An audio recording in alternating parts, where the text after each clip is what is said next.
வணக்கம்.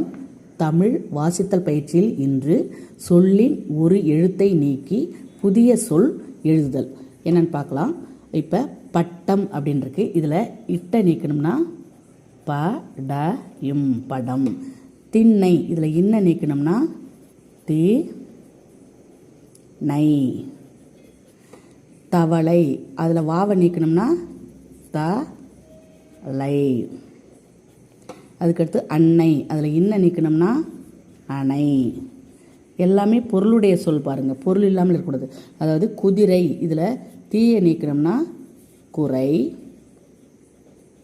ரையை நீக்கணும்னா குதி இப்படின்னு எழுதலாம். அதுக்கடுத்து வானில் என்பதில் நீயை நீக்கணும்னா வால். அதுபோல் நந்தி அப்படிங்கிறதுல என்ன நீக்கணும்னா நதி. இதுபோல் நீங்கள் சொற்களை எழுதி பயிற்சி எடுக்கவும். நன்றி.